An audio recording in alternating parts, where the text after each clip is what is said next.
ঈদুল আজহার লম্বা ছুটি কাটিয়ে রাজধানীতে ফিরছেন কর্মজীবী মানুষ। এতে সড়ক এবং রেলপথে কিছুটা চাপ লক্ষ্য করা গেছে, তবে ফিরতি পথে যানজট না থাকায় নির্বিঘ্নেই ফিরছেন তারা। এ বিষয়ে আরও জানাতে কুমিল্লা এবং নরসিংদী থেকে যুক্ত হচ্ছেন আমাদের সহকর্মীরা। প্রথমে চলে যাব কুমিল্লায়, সেখানে আছেন আমাদের সহকর্মী নাসির উদ্দিন চৌধুরী। নাসির, ঢাকা চট্টগ্রাম মহাসড়কে যানবাহনের চাপ কেমন দেখছেন, বিস্তারিত জানাবেন আমাদের। ঢাকা চট্টগ্রাম মহাসড়কে ঈদে কর্মস্থলে ফেরা মানুষের যেই চাপ, সেই চাপ এখনো পর্যন্ত আমরা দেখিনি। ঢাকা চট্টগ্রাম মহাসড়কের কুমিল্লা অংশে আমরা যানবাহনের চাপও ওইভাবে দেখছি না। আমরা সকাল থেকে আমরা কুমিল্লা অংশের বিভিন্ন স্পটে যানজট প্রবণ এলাকাগুলো খবর নিয়ে দেখেছি, কোথাও কোনো যানজট সৃষ্টি হয়নি। তবে সাধারণ যাত্রীরা, কর্মস্থলে ফেরা যাত্রীরা নির্বিঘ্নে তারা কর্মস্থলে ফিরছেন এবং আমরা বিভিন্ন স্পটে ঘুরে দেখেছি যেখানে অতিরিক্ত ভাড়া বা অন্য কোনো সমস্যা যাত্রীরা পড়েনি, তারা নির্বিঘ্নে তাদের কর্মস্থলে ফিরতে শুরু করেছে। তবে আজ শুক্রবার হওয়াতে সকালে কিছুটা যাত্রীর চাপ কম এবং গাড়ির চাপও কম। তবে পরিবহন সংশ্লিষ্টরা যেটি জানিয়েছেন, বিকাল নাগাদ হয়তো যাত্রীদের এবং গাড়ির চাপ বাড়তে পারে।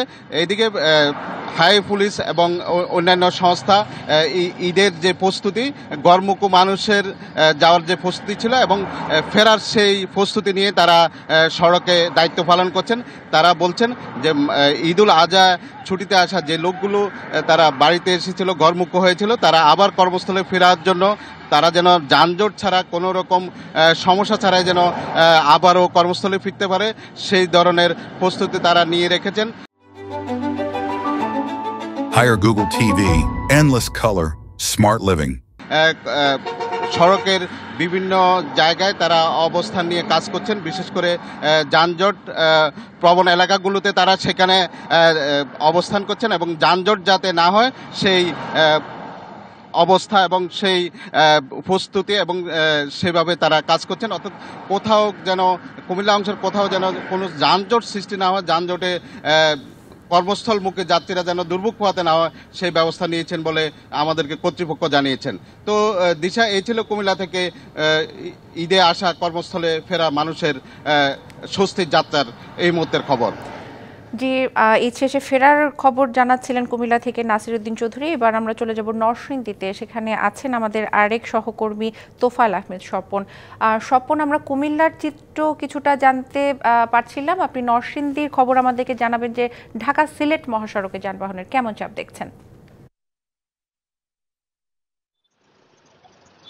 দিশা, আপনি জানেন যে ঈদুল আজহার যে দীর্ঘ 10 দিনের ছুটি, এটি আগামীকাল শনিবার শেষ হচ্ছে। আমরা কিন্তু দেখেছি যে গতকাল থেকেই ঢাকামুখী, অর্থাৎ বাড়ি থেকে ঈদ উদযাপন শেষে বাড়ি থেকে ঢাকায় ফেরার যে প্রবন্ধ, সেটা আমরা গতকাল থেকেই লক্ষ্য করেছি।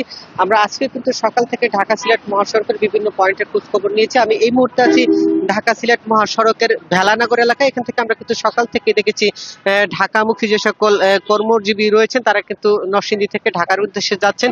এছাড়া কিন্তু সিলেট থেকে ঢাকা অভিমুখে যে সকল মানুষজন রয়েছেন তারা কিন্তু তাদের কর্মের তাগিদে ঢাকায় ফিরে যাচ্ছেন। আমি কথা বলেছি এখানকার যাত্রী সাধারণের সাথে, তারা কিন্তু জানিয়েছেন যে ঢাকা খুব কাছে হওয়ায় নরসিংদী থেকে আসলে যেমন সিট, অর্থাৎ আসন পাচ্ছেন না এখানকার যাত্রীরা, এবং আসন ছাড়াই কিন্তু তারা এখানে পরিবহনে চলাচল করছেন। যাত্রীরাও কিন্তু জানিয়েছেন যে আসলে যদিও কোনো দুর্ভোগ নেই, যানজট কিংবা হয়রানি না থাকলেও তারা আসন সীমিত এবং পরিবহনের সংখ্যাটা কিছুটা কম বলে তারা দাবি জানিয়েছেন। আমরা দেখেছি ঢাকা সিলেট মহাসড়কের নরসিংদীর 52 কিলোমিটার অংশে আপনার যানজট এবং শান্তিপূর্ণ এবং যাতায়াত নির্বিঘ্ন করতে জেলা পুলিশ, ট্রাফিক পুলিশ সহ কিন্তু নানামুখী ব্যবস্থা আমরা লক্ষ্য করেছি এবং যাত্রীরাও কিন্তু তাতে সন্তুষ্টি প্রকাশ করেছেন। তবে তাদের ধারণা যে আজ বিকাল নাগাদ, যেহেতু ঢাকার খুবই কাছে নরসিংদী জেলা, বিকাল নাগাদ যাত্রীরা আরো নরসিংদী থেকে ঢাকায় যাবেন, এটি কিন্তু আসলে তাদের প্রত্যাশা। আমরা তেমন যাত্রীদের কোনো অভিযোগ পাইনি এবং মহাসড়কে আমরা ঢাকা সিলেট মহাসড়কের 52 কিলোমিটার যে 6টি গুরুত্বপূর্ণ পয়েন্ট রয়েছে আমরা যানজট লক্ষ্য করিনি। তো ঢাকা সিলেট মহাসড়ক থেকে এই ছিল সর্বশেষ। দিশা। তোফায়েল, আপনাকে ধন্যবাদ।